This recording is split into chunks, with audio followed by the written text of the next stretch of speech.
El mar de Galilea, en Tierra Santa. Jesús vivió a orillas de este lago, predicando y obrando los milagros que relatan los 4 libros de los Evangelios, el único documento que tenemos sobre su vida.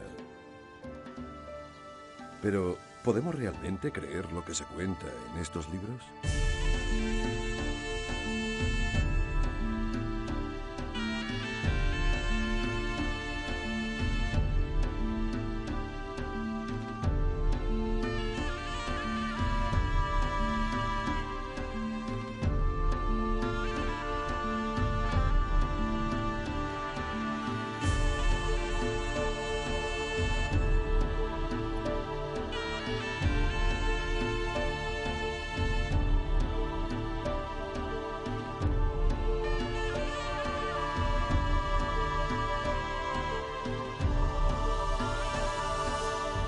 Testigos de Jesús.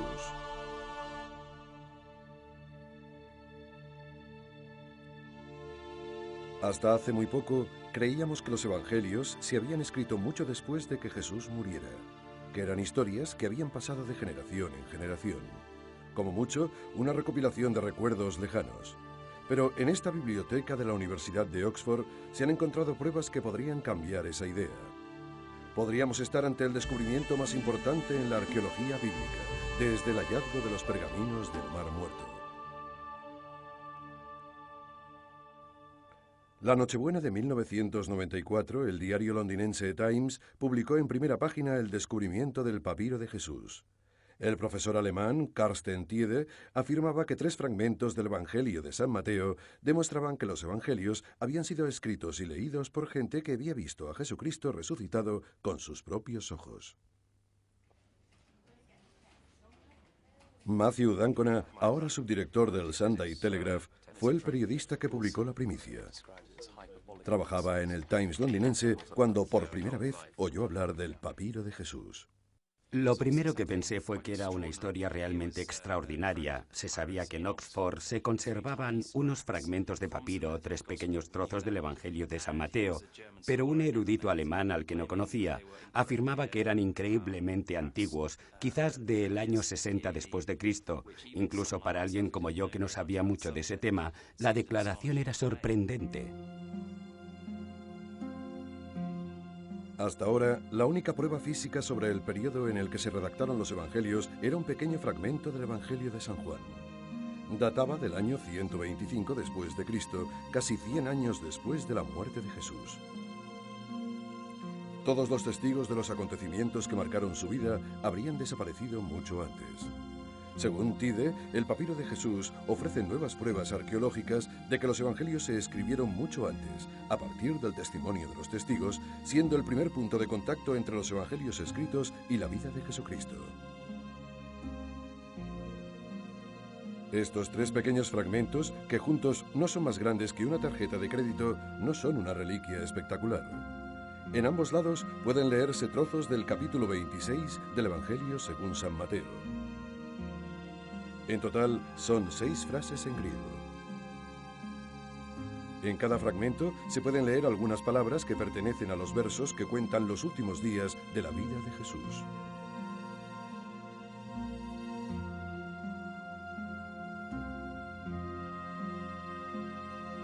Uno de ellos describe su ungimiento a manos de María Magdalena. Dice así: una mujer se acercó a él con una jarra de alabastro de un caro ungüento y lo derramó sobre su cabeza.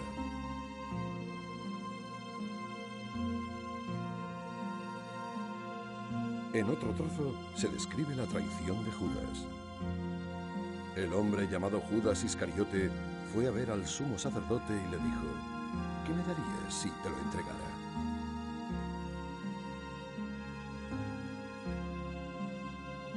Y la última cena, en la que Jesús les comunica a los discípulos que uno de ellos le traicionará diciendo: alguien que ha comido del mismo plato que yo me traicionará. El Hijo del Hombre se dirige hacia su destino. Sabíamos que iba a ser una gran noticia. Lo que no sabíamos era el alcance que iba a tener. Inmediatamente después de publicarla, hubo una respuesta extraordinaria en todo el mundo. La reprodujeron periódicos, radios y cadenas de televisión desde Brasil a la India, pasando por Italia. Y aunque la mayoría de la gente que se puso en contacto con D'Ancona durante las semanas siguientes a la publicación del artículo mostró su emoción por los descubrimientos de Tiede, la respuesta que obtuvo de uno de los principales expertos en la materia fue completamente opuesta. No creo que su afirmación sea correcta. No creo que estos pequeños fragmentos del Evangelio de San Mateo puedan datar de mediados del siglo I.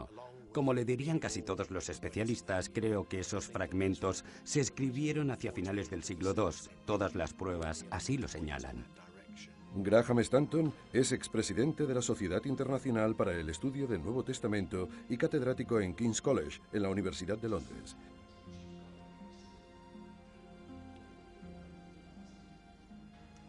Pese a ser uno de los principales detractores de la afirmación de Tiede, aprecia su atractivo.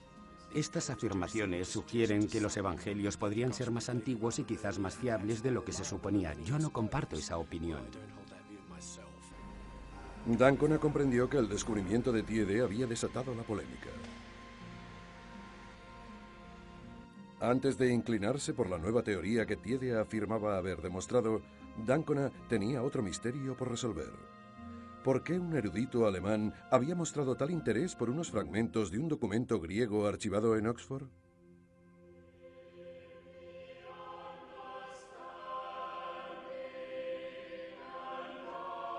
La capilla de Magdalen College, en Oxford, es un homenaje en sí misma a los evangelios. Aquí es fácil entender su influencia en el arte, la música y la cultura. Los evangelios están entre los libros más importantes jamás escritos, entre los pilares de la civilización occidental. Fue en la biblioteca de esta universidad donde Carsten Tiede vio el papiro de Jesús por primera vez. D'Ancona fue a Magdalen College para investigar al evasivo capellán victoriano Charles Hulett, el hombre que había puesto sobre la pista del papiro a Tiede. Sus primeras investigaciones fueron bastante infructuosas, pero descubrió que Charles Hulett había estudiado los clásicos en el Magdalen College de Oxford. Esta foto fue tomada cuando era estudiante, entre 1882 y 1886. Estudió muchos textos antiguos, incluidos los evangelios originales en griego. Estos conocimientos le permitirían, años después, reconocer los fragmentos del papiro de Jesús como versos del libro de San Mateo. Tras licenciarse, Hulett se mudó aquí, al Wycliffe Hall de Oxford, para formarse como pastor. En Wycliffe recibió educación evangélica. Los evangelistas creían que los evangelios eran literalmente ciertos, palabra por palabra. Hulett se licenciaría con una sólida fe en las enseñanzas evangélicas y con el deseo de extender las buenas nuevas de los evangelios. Tras licenciarse, Hulett recorrió miles de kilómetros para predicar la palabra de Dios en Egipto. Matthew D'Ancona siguió sus huellas hasta Luxor, donde Hulett viajó para atender las necesidades religiosas de los turistas occidentales. Muchos de ellos seguían esta guía turística esperando ver los templos y las tumbas acabados de excavar.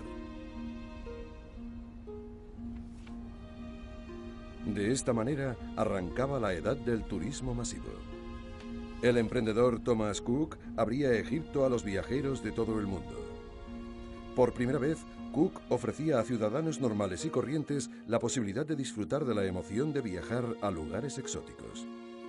La mayoría de la gente llegaba para ver los grandes templos y las pirámides y fotografiarse ante ellos, así como el resto de monumentos antiguos situados junto al Nilo. Era un buen negocio. En 1898, Egipto acogió a 50.000 visitantes. Cuando uno se acerca a Luxor, le resulta fácil imaginar la emoción que debió sentir Hulett al ver esos grandes monumentos por primera vez. La repentina seguridad de que el largo viaje a través de un continente hasta el norte de África había valido la pena. Con el cambio de siglo, los vapores de Thomas Cook empezaron a tomar tierra aquí, como siguen haciendo hoy en día.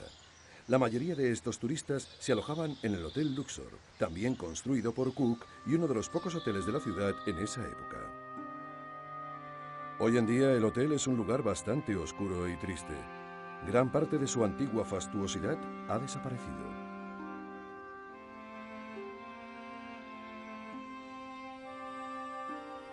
Pero en la terraza, la vista sigue siendo la misma que en la época de Judith. Frente al jardín se intuye el magnífico templo de Luxor.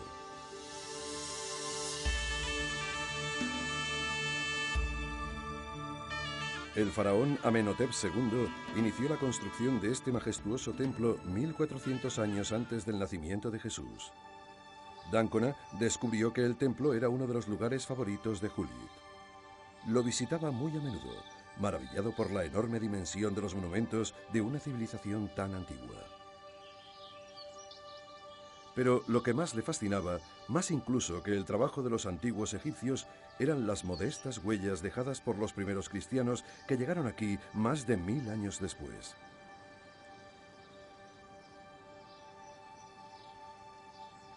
Lo último que esperaríamos encontrar en un antiguo monumento egipcio sería una cruz cristiana. Pero en un pequeño y visitado rincón del templo hay una pista que explica la fascinación que Judith sentía por Luxor. Egipto fue uno de los primeros lugares del mundo donde arraigó el cristianismo. Y en el siglo IV, los coptos, los cristianos egipcios, consagraron algunos lugares del templo de Luxor. Convirtieron esta parte del templo en una capilla. Las imágenes paganas que le rodeaban le resultaban ofensivas. Taparon los viejos relieves egipcios y pintaron y esculpieron sus propias imágenes sagradas, más acordes con sus creencias.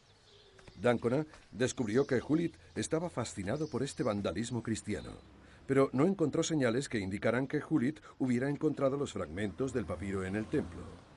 Dáncona continuó tras la pista del papiro y del propio Judith en la ciudad que le sedujo 100 años atrás. Viajó en carro de caballos como Judith debió de hacer en su día. Y mientras pasaba por la cara occidental del templo, magnífica a la luz de la tarde, Dáncona se dio cuenta que el hospital donde Judith trabajaba como capellán estaba solo a un pequeño paseo. Aunque sigue abierto, supuso que sería muy difícil encontrar pruebas de su paso. Pero todo trabajo valdría la pena si pudiese demostrar que fue en Luxor donde Judith encontró los frágiles fragmentos del papiro de Jesús.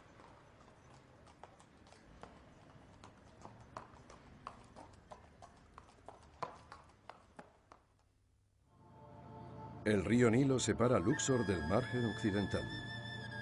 Al otro lado se levanta el Valle de los Reyes, donde están enterrados los antiguos faraones egipcios. Judith debió de hacer este viaje a través del Nilo muchas veces.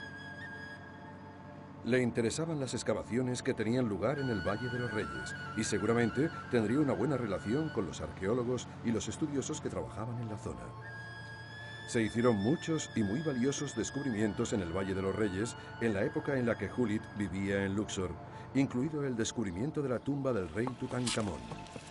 Aquí, la gente aún utiliza y fabrica papiros. De hecho, el papiro de Jesús pudo fabricarse muy cerca de aquí.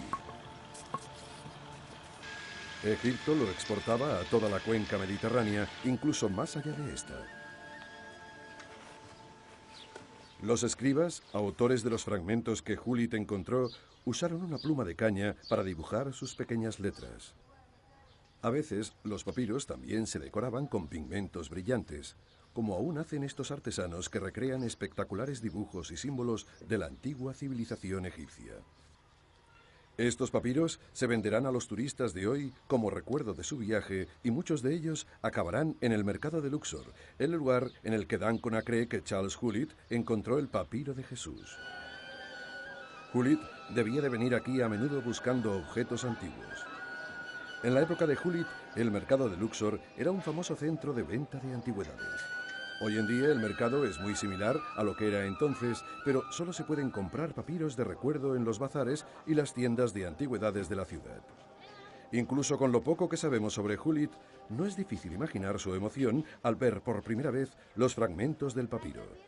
Debió de encontrarlos en un puesto del mercadillo muy similar a este. Judith sabía, mientras caminaba por esta misma calle, que esos pequeños fragmentos escritos en griego eran muy antiguos. En octubre de 1901, el reverendo Charles Judith envió sus 3 pedazos de papiro a Oxford. Esperaba que su universidad se entusiasmase tanto como él con su descubrimiento. Este es el sobre en el que los envió. Mateo 26 se refiere a los versos del Evangelio escritos en el papiro de Jesús. Pero también anotó en el sobre: estos se encontraron un año después, pero evidentemente son de la misma hoja. Esto sugiere que Judith ya había enviado otros fragmentos del mismo papiro. Por desgracia, hoy no queda ni rastro de ellos. Nunca sabremos los misterios que esos papiros perdidos podrían haber resuelto. Judith esperó ansioso a que Magdalene confirmara la recepción de su valioso envío, pero nunca llegó. Así que le escribió al bibliotecario de la universidad: espero que los fragmentos de papiro llegaran bien. Los envió mi madre por correo certificado el 11 o el 12 de octubre, pero ni ella ni yo sabemos nada de su llegada. La carta de Judith es el único documento que confirma su descubrimiento y la cesión del papiro de Jesús, convertido hoy en el fragmento del Nuevo Testamento más discutido del mundo. Nadie se molestó en contarle a Judith que habían enviado su papiro a este hombre, Arthur Hunt, uno de los principales expertos en la conservación y el proceso de fechado de los papiros antiguos. Según Hunt, los fragmentos de libros, como el papiro de Jesús, no podían ser fechados antes de finales del siglo III o de principios del IV. Así que no es de extrañar que en su informe para la universidad fechara el papiro de Jesús a finales del siglo IV, cientos de años después de la muerte de Jesucristo. No vio nada excepcional en esos fragmentos. El bibliotecario de la universidad colocó los fragmentos en la parte de atrás de este armario de exposición en un rincón poco frecuentado de la biblioteca.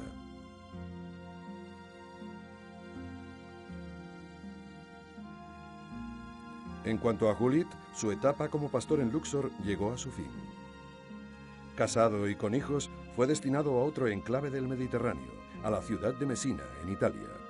Sería un cambio aciago. El 28 de diciembre de 1908, Mesina quedó devastada por el terremoto más destructivo sufrido jamás en el mundo occidental.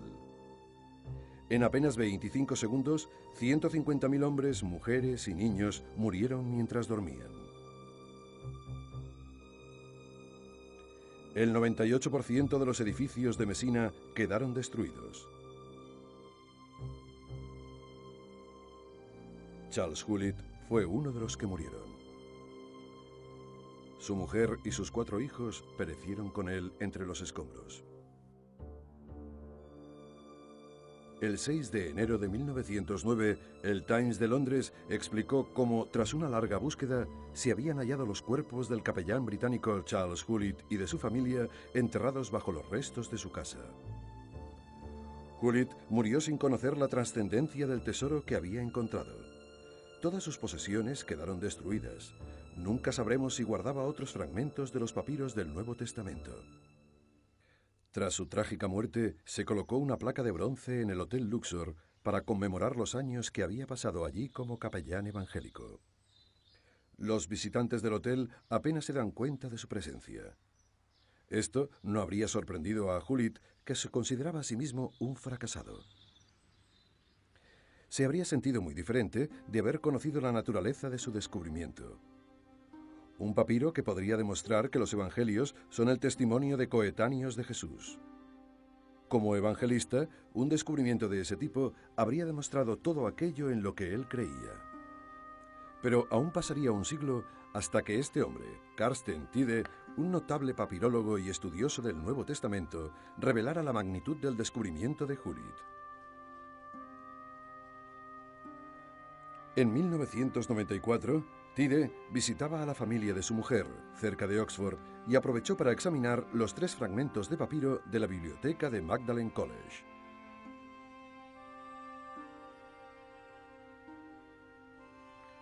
Había leído informes de otros papirólogos y había visto copias de los fragmentos, pero era la primera vez que tenía la oportunidad de ver los originales. No esperaba que le revelaran nada sorprendente, pero cuando Tide posó su mirada sobre el papiro de Jesús, supo que era algo especial. La experiencia de Tide le dijo que esos fragmentos del Evangelio podían ser los más antiguos jamás encontrados. Partes de un manuscrito tan antiguo que podría haber sido escrito por la misma gente que habría vivido y visto con sus propios ojos los dramáticos acontecimientos de la vida de Jesucristo. Las implicaciones del descubrimiento de Tide son trascendentales. De tener razón, cambiaría por completo la manera de leer e interpretar los evangelios. También proporcionaría una prueba material de la vida de Jesucristo tanto a los creyentes como a aquellos que no lo son. Su emoción es comprensible. Los evangelios no podrían haberse escrito antes de la muerte de Jesucristo, en el año 30 después de Cristo. Los 4 evangelios cuentan la historia de la crucifixión, por lo que se debieron de escribir poco después de la muerte de Jesús. La gente que había sido testigo de la vida de Jesucristo podría haber escrito lo que habían visto o afirmaban haber vivido durante el llamado período de los testigos. Generalmente, se supone que el período de los testigos acabó alrededor del año 70 después de Cristo. Ese fue el año en el que el templo de Jerusalén fue destruido y la comunidad cristiana se dispersó. Este periodo es vital para la argumentación de Tide. Cuanto más se acerca la fecha del papiro de Jesús a la fecha del período de los testigos, más significativos son sus descubrimientos. Antes de empezar a trabajar para ponerle fecha al papiro, Tide intentó descifrar cada letra y cada marca para comprobar si el papiro de Jesús revelaba una nueva lectura del Evangelio de San Mateo. Para el papirólogo y estudioso del Nuevo Testamento, una nueva interpretación de los Evangelios, basada en los manuscritos antiguos, dependía de una nueva datación del documento. Como muchas de las letras del papiro estaban dañadas, descifrarlo con exactitud exigía algo más que conocimientos de griego y una vista de lince. Por suerte, Tide tuvo acceso a tecnología de última generación, un microscopio láser increíblemente sensible y potente. Este microscopio es capaz de diferenciar 20 capas distintas en un papiro manuscrito, así como medir la altura y la profundidad de la tinta sobre la hoja de papiro. El ordenador utiliza esa información para crear una imagen tridimensional de cada letra o marca de tinta. Cosas que podrían pasar por alto al ojo humano o a un microscopio normal son sensibles a la intensidad del láser. Tide usó el microscopio para examinar este círculo de tinta negra que hay sobre el fragmento del Evangelio que describe la última cena. Los eruditos que habían trabajado sin esta herramienta habían dado por sentado que se trataba de una letra dañada. El microscopio escaneó el papiro con su láser. El ordenador calculó la profundidad de la tinta del círculo negro truncado y la comparó con la profundidad de la tinta de una letra que no estaba dañada.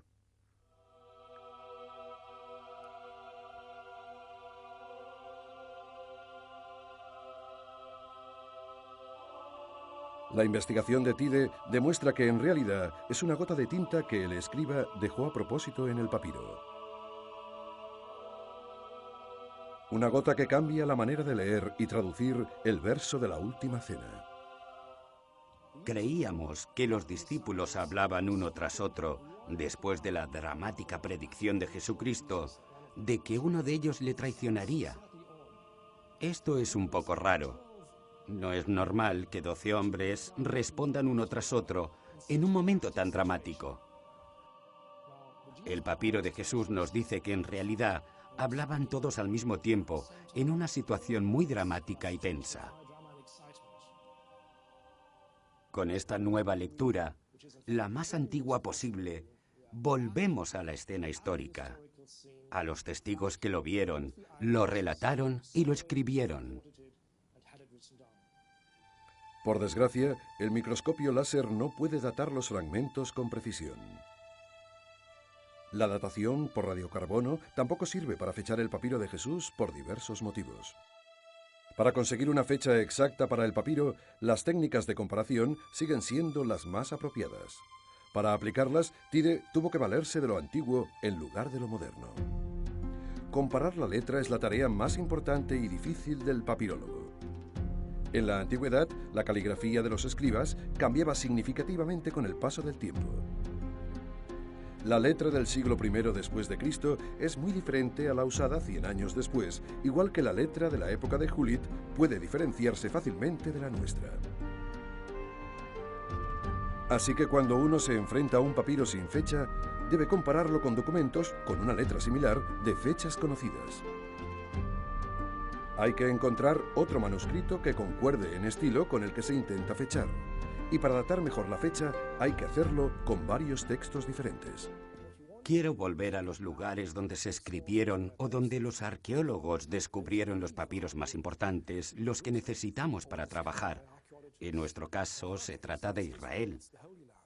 Tierra Santa, Qumrán, los pergaminos del Mar Muerto, el Guadix, el Nahal Heber e incluso la fortaleza de Masada. Así que Matthew d'Ancona debía seguir los pasos de Tide. Primero hasta Nahal Heber, el desierto de Judea en el corazón de Tierra Santa. Aquí es donde Tide inició su búsqueda de manuscritos para compararlos con el papiro de Jesús. En el desierto de Judea se conservan muchos documentos de la misma época. Al igual que en Egipto, el clima seco permite que los antiguos manuscritos sobrevivan el paso de los siglos. Es un lugar aislado y peligroso para los que no lo conocen. El guarda de la zona, David Menninger, fue el guía de d'Ancona. Adentrándose en la tierra en la que vivió Jesucristo, se dirigieron hacia la primera prueba que Tide necesitaba para demostrar su teoría. Es un paisaje inhóspito pero hermoso, un lugar olvidado por el tiempo con una historia impresionante. Estas son las colinas por las que Jesús anduvo hace 2000 años. d'Ancona viajó con David Menninger hasta la Cueva de los Horrores en el valle de Nahal Heber. En 1955, los arqueólogos encontraron unos pergaminos que ayudaron a Tide a fechar el papiro de Jesús.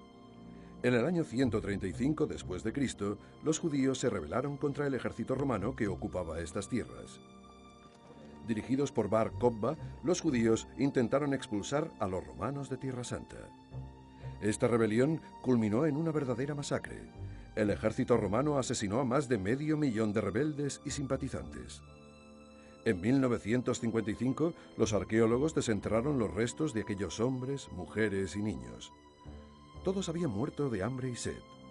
No es extraño que la llamen la Cueva de los Horrores. Además de sus restos, también encontraron sus posesiones. Y aún más importante para Tide, encontraron numerosos manuscritos. Descubrió que la letra de uno de esos pergaminos tenía muchas similitudes con el papiro de Jesús. Primero, descubrió que su aspecto general era parecido. Las letras son rectas y erguidas. No hay signos de puntuación ni espacios entre las palabras. Cuando observó específicamente las letras, Tide encontró también similitudes reveladoras. La letra Ro se extiende por debajo de la línea natural en ambos documentos. La barra horizontal de la eta está ligeramente por encima de la altura media entre las dos líneas. Estos rasgos son muy poco comunes y prueban que los escribas que produjeron ambos documentos vivieron durante la misma época. Cuando Tide encontró el papiro de Jesús, todo el mundo situaba su fecha de creación alrededor del año 300 después de Cristo. Sus trabajos demuestran las similitudes con el pergamino encontrado en la Cueva de los Horrores. Y como este pergamino no pudo escribirse después del año 135 después de Cristo, debemos fijar una nueva fecha para el papiro de Jesús. Había dado un importante salto en el tiempo, pero a Tide aún le sobraban 70 años para demostrar que el papiro de Jesús encajaba en el período de los testigos. Para encontrar la siguiente prueba, d'Ancona siguió la pista de Tide a través del desierto, desde Nahal Heber hasta la imponente fortaleza de Masada. En el año 66 después de Cristo, los nacionalistas judíos, conocidos como celotes, arrebataron Masada a los romanos. La captura de la fortaleza fue parte de una serie de intentos de echar al ejército romano de Tierra Santa. Decididos a terminar con el alzamiento judío, 15.000 soldados romanos sitiaron Masada desde los campos de la base de la montaña. La noche anterior al asalto final, en el año 73 después de Cristo, los celotes decidieron suicidarse antes de permitir que los romanos los capturaran vivos.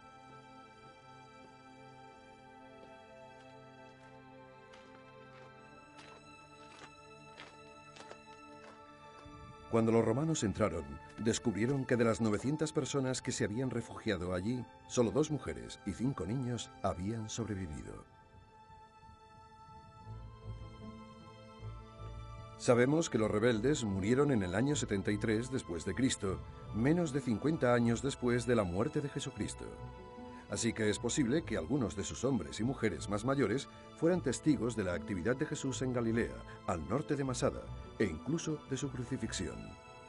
Y como Masada quedó abandonada hasta ser desenterrada por los arqueólogos en 1966, cualquier cosa encontrada aquí, relacionada de alguna manera con el papiro de Jesús, tendría un enorme impacto sobre la teoría de Tiede. Nos llevaría un paso más cerca del período de los testigos. De hecho, los arqueólogos descubrieron una pista vital, aquí en la sinagoga más antigua del mundo. En una sala lateral, donde los sacerdotes se cambiaban antes del servicio, los arqueólogos encontraron un trozo de cerámica oculto bajo la arena desde la destrucción de Masada. Este es el trozo de arcilla. En él leemos la palabra Lea, escrita en griego. No sabemos quién era Lea, ni a qué se refería ese fragmento, pero es la letra lo que resulta significativo.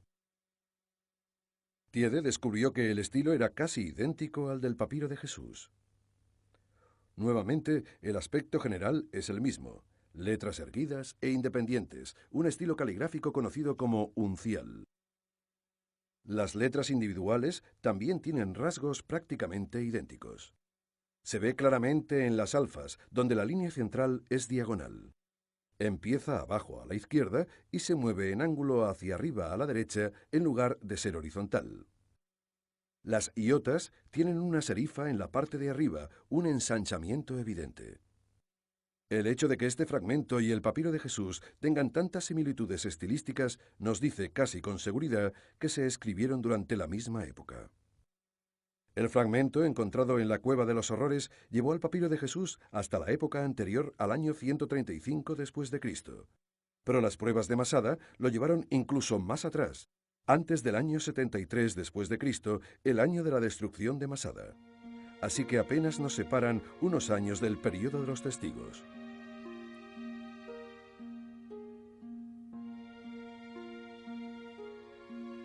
Para ayudarnos a dar el siguiente paso, Tiede debía ver los pergaminos antiguos más famosos, los rollos del Mar Muerto. El Museo de Israel, en Jerusalén, es hogar de uno de los mayores tesoros antiguos del mundo, los rollos de pergamino del Mar Muerto. El Templo del Libro se añadió al museo en 1965. Su característico diseño es similar al de las tapas de las vasijas en las que se descubrieron estos pergaminos sagrados. Dentro, los rollos se exhiben bajo una luz muy débil y a una temperatura controlada para evitar cualquier posible daño. Un pastor beduino los encontró en el desierto de Judea hace 60 años. Tienen unos 2000 años de antigüedad. Los 800 rollos de pergamino nos dan una imagen única de la vida diaria de la antigua sociedad judía, que vivió en Tierra Santa durante la misma época en la que Jesús empezó su tarea.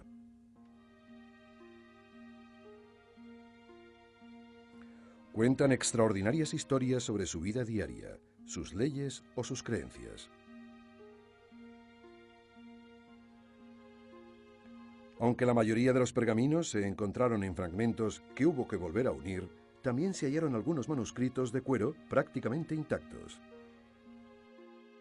En la siguiente fase de su investigación, Carsten Tiede examinó estos manuscritos buscando cualquier detalle, con un estilo parecido al del papiro de Jesús. Sabía lo importante que sería descubrir alguna similitud. Los pergaminos se encontraron a 150 kilómetros de Jerusalén, en Qumran, a orillas del Mar Muerto.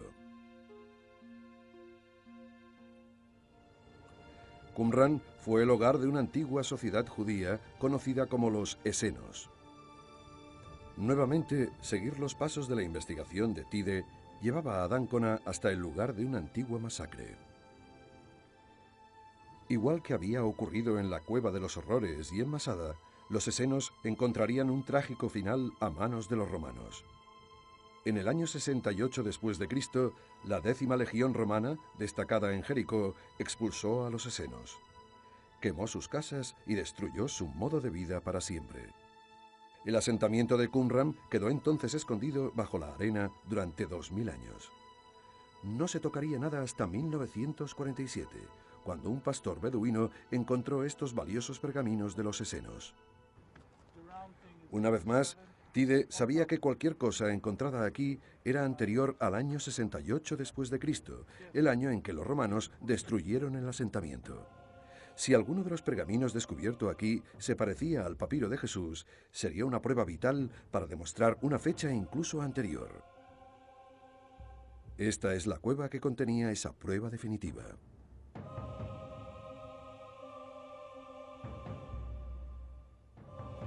Conocida como Cueva 4, en ella se encontraron 15.000 fragmentos que se unieron para formar 530 pergaminos.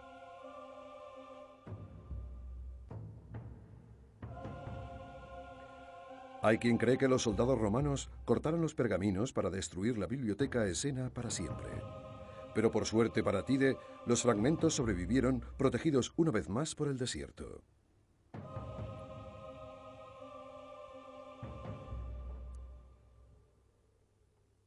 Entre esos 15.000 fragmentos, Tide encontró este manuscrito del libro del Levítico.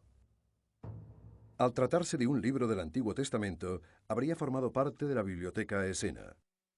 El estilo de escritura del fragmento del Levítico es prácticamente idéntico al del papiro de Jesús, y como todos los pergaminos del Mar Muerto, es anterior al año 68 después de Cristo. El aspecto general es el mismo. En ambos textos, las letras están escritas de un modo uniforme. Los trazos horizontales y verticales tienen el mismo grosor. Nuevamente, las letras individuales comparten gran cantidad de similitudes. Las Y llegan más abajo de la línea inferior en ambos fragmentos. Como en la cerámica aldea encontrada en Masada, las alfas comparten el mismo rasgo particular en el que el trazo es diagonal en lugar de ser horizontal. Por primera vez, Tide había conseguido fechar el papiro de Jesús antes del año 70 después de Cristo. Es un logro importante. Nos lleva al período de los testigos, aunque sea por muy poco.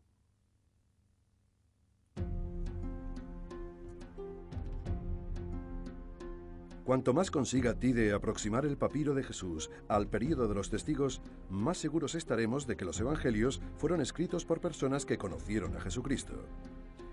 ¿Hay alguna prueba de que los evangelios se escribieran incluso antes? Hay indicios en la geografía de Tierra Santa que sugieren una fecha anterior. Para encontrarlos, debemos viajar hasta Banias, el punto más septentrional de Israel. Aquí, en las fuentes del río Jordán, encontramos el punto más al norte, visitado por Jesucristo y sus discípulos. Y como el desierto, el exuberante paisaje de Banias es rico en historias del Evangelio. Es el lugar en el que Simón reconoció la verdadera naturaleza de Jesús. Los evangelios nos cuentan que fue aquí donde Simón declaró que Jesús era Cristo, el Hijo viviente de Dios. Pero es el nombre de Banias el que nos da una sorprendente pista sobre los evangelios. Tanto en el Evangelio de San Marcos como en el de San Mateo tiene un nombre diferente. En los evangelios se refieren a este sitio como Cesarea Philippi, pero este nombre ya no se usaba después del año 62, cuando el rey Herodes lo cambió por Banias. El uso del viejo nombre por parte de San Mateo sugiere que pudo escribir su evangelio mientras todavía se usaba, antes del año 62 después de Cristo. El cambio del nombre es otro indicador de que los evangelios se escribieron en el período de los testigos.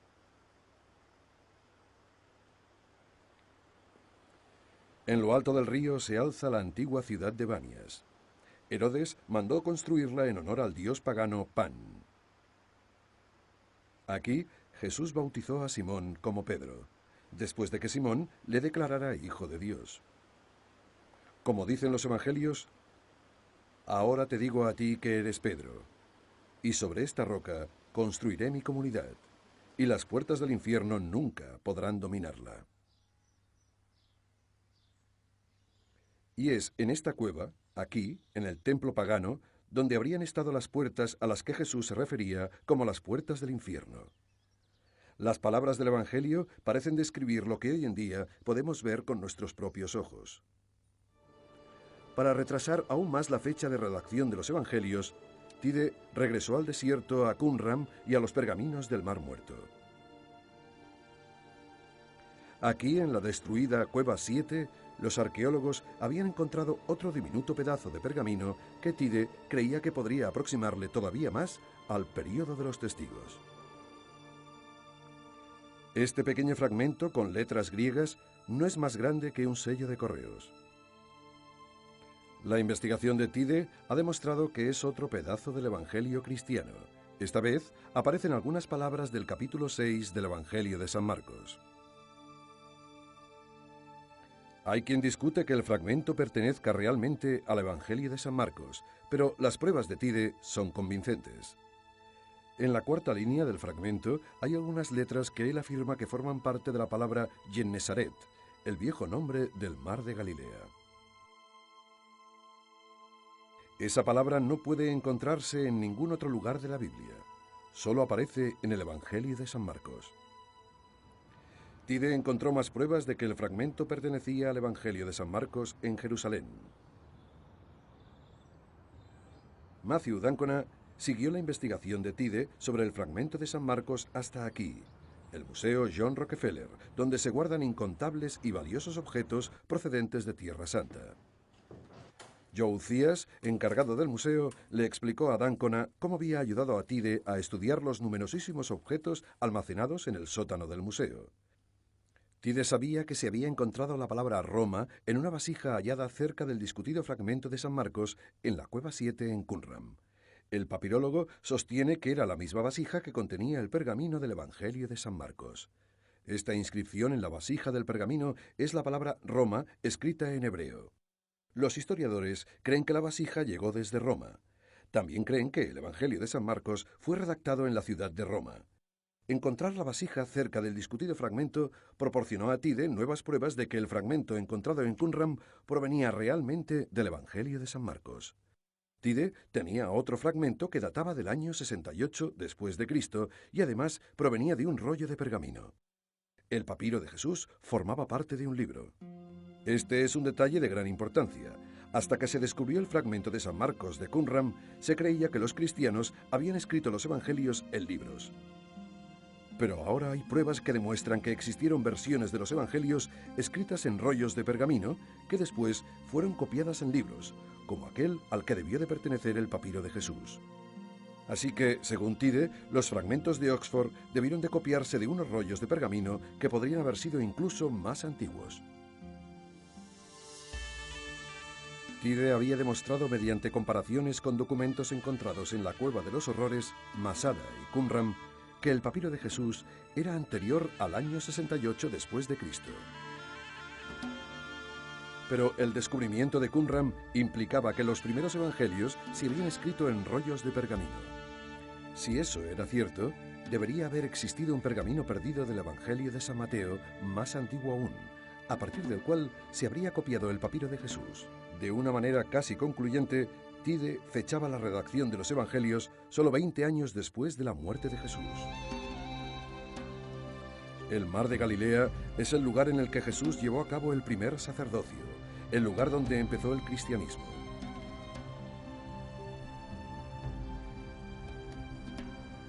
Para Tide, el paisaje de esta zona es muy importante. Si los evangelios deben tratarse como relatos históricos, el paisaje debería reflejar los acontecimientos y las imágenes que describen. Aquí, en Galilea, las tesis académicas de Tide cobran vida. El complejo trabajo de un erudito se vuelve relevante para todos los interesados en los evangelios. Para d'Ancona, aquí era donde la teoría de Tide iba a tomar forma. Este lago tiene un papel central en muchas de las historias más importantes de los evangelios. Aquí es donde se dice que Jesús calmó la tormenta que amenazaba las vidas de los discípulos mientras cruzaban el lago en barco. Quedaron tan sorprendidos que dijeron: ¿qué clase de hombre es este a quien obedecen incluso los vientos y el mar? En una colina por encima del lago se halla el Monte de las Beatitudes. Es el lugar en el que se dice que Jesús pronunció el Sermón de la Montaña. Ese sermón expuso las creencias de Jesús y sustentó la base ética de la fe cristiana. En el mundo grecorromano, la mayoría de los profesionales dominaban la taquigrafía. San Mateo, que cuando era Levi Mateo había sido oficial de las aduanas, seguramente tenía esa habilidad. Si los evangelios son testimonios reales, tal y como sugieren los hallazgos de Tide, no hay ningún motivo para dudar que Mateo u otro testigo se sentara con los discípulos en la colina y escribiera las palabras de Jesús mientras éste las pronunciaba. En Londres, el profesor Graham Stanton sigue sin estar convencido. Mi desacuerdo fundamental con Tide está relacionado con la interpretación de las pruebas papirológicas. Las objeciones de Stanton se basan en 2 puntos. Primero, cree que como los fragmentos del papiro de Jesús se encontraron en Egipto en el siglo XIX, las comparaciones de Tide deberían limitarse únicamente a documentos encontrados en Egipto. Los defensores de Tide apuntan que el papiro de Jesús podría haber sido llevado a Egipto desde Tierra Santa en cualquier momento desde que fue escrito. La segunda objeción de Stanton a la teoría de Tide es más seria, pero también más difícil de demostrar. Stanton cree que Tide ha exagerado el grado de similitudes entre el papiro de Jesús y los documentos que ha utilizado para demostrar su teoría. Pero aunque el profesor Stanton aceptara las investigaciones de Tide, eso no modificaría su juicio sobre la veracidad de los evangelios. Si los evangelios fueran relatos de los testigos de la época, las cosas no cambiarían mucho, porque todos sabemos que los testigos nunca se ponen de acuerdo y no siempre cuentan lo que vieron con exactitud. Pero si los evangelios no son relatos de testigos, ¿cómo explicamos los milagros que cuentan? Como muchos otros investigadores, no tengo ningún problema con los milagros de sanación. Jesús tenía un don para curar a la gente. Sin embargo, los llamados milagros naturales son un poco más problemáticos. La calma de la tormenta o el caminar sobre las aguas, de la misma manera que los milagros de alimentación.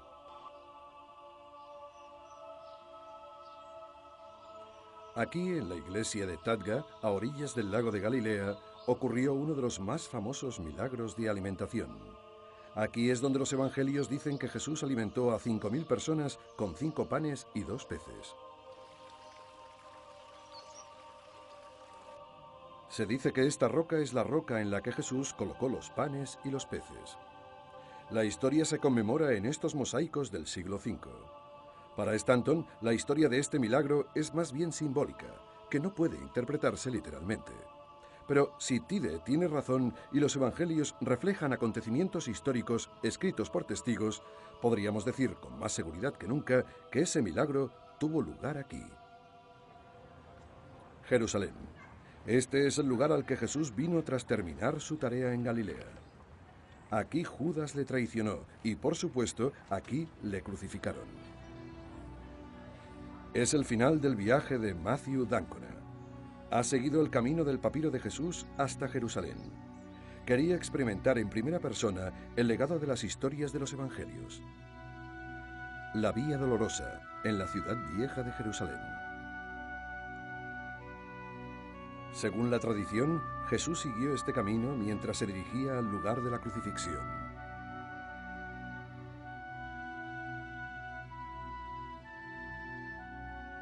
De acuerdo con la costumbre romana de la época, debía sufrir la vergüenza de caminar por la ciudad llevando la cruz a la espalda.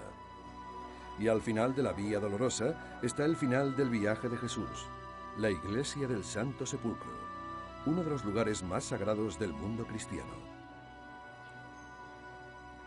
A ella llegan representantes de todas las iglesias que hay dentro del cristianismo. Vienen a ver el lugar donde su cuerpo sin vida fue lavado y ungido antes de colocarlo en la tumba. Aquí se ve la tumba en la que descansó el cuerpo de Jesucristo tras su crucifixión.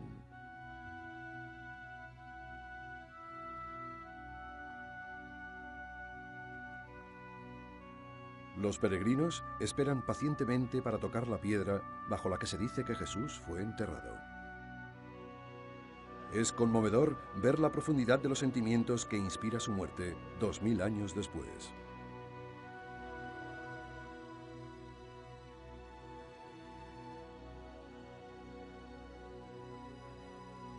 Durante la mayor parte de los últimos 20 siglos, ciencia y fe han estado en guerra. Pero en el trabajo de Carsten Tide, La ciencia se ha convertido en la compañera de la fe en lugar de ser su rival más feroz, animando a creer en lugar de crear dudas. Los evangelios quieren conseguir dos cosas: fortalecer la fe de los lectores, pero no con leyendas, no con noches llenas de historias divertidas o entretenidas, ni con tristes cuentos sobre la pasión del Señor, sino con hechos históricos. Así que los hechos históricos y el fortalecimiento de la fe de los creyentes no son términos incompatibles. De hecho, es algo que ya habían hecho otros historiadores de la antigüedad. Siempre había un mensaje, siempre había una tendencia, algo que la gente quería comunicar. Ningún científico puede afirmar que los evangelios sean literalmente ciertos palabra por palabra. Solo pueden opinar sobre su autenticidad. Y si los evangelios resultaran ser más auténticos de lo que algunos eruditos creían, el Jesús de la historia y el Cristo de la fe se unirían en una sola figura. Casi 100 años después de que el capellán Charles Hullit encontrara el papiro de Jesús, se ha revelado su auténtico significado. La historia y los evangelios se hallan ante nosotros iluminados por una nueva luz de comprensión.